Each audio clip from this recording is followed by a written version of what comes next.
This week's Martha's Collection feature is another garment in the collection that was worn by Ruth A. Lusk, who was later Ruth Ramsey. And there was so much information about her as I've been researching. And there was so many different directions and things I could focus on. It was hard to choose, but I decided to go with the laundry aspect of this. In this garment, as it was in the previous one that you saw earlier in the video, it has her name written.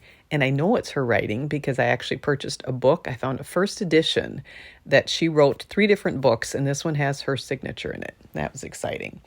But back to the garment and back to the focus on the laundry. So my assumption is that her name was written in there because I'm assuming that the laundry was sent out for a service, either sent out to a service, or a lot of times people actually in college at that time, in university, sent their laundry home to be laundered. I know this is such a foreign thing now, but so my guess is that her laundry was sent out because I don't think Smith College had a laundry facility on campus at the time.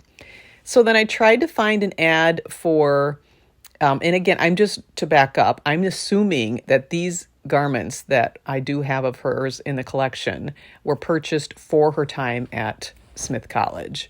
So I'm doing a lot of assuming here, but that's my guess. So I'm putting this at the late 1890s to the early 1900s as she graduated in 1901. So I looked in Northampton, Massachusetts to try to find any ads that might have been talking about laundry services.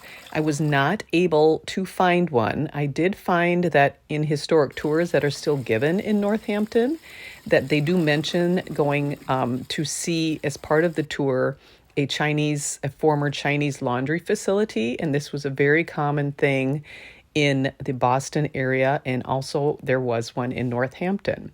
So though I don't know the exact history of who did the laundry, it was just really interesting to think about. I mean, again, we have a different way of doing laundry now. These items like this that were worn closer to the body were laundered more often, whereas dresses and other garments had far less being laundered over time. I just found this all so very interesting to think about the people behind the scenes who took care of these garments, who were probably paid very little to do so, to launder them. And I don't know if they got much appreciation back then. I hope they did. But if not, I just want you to know that you are appreciated and remembered.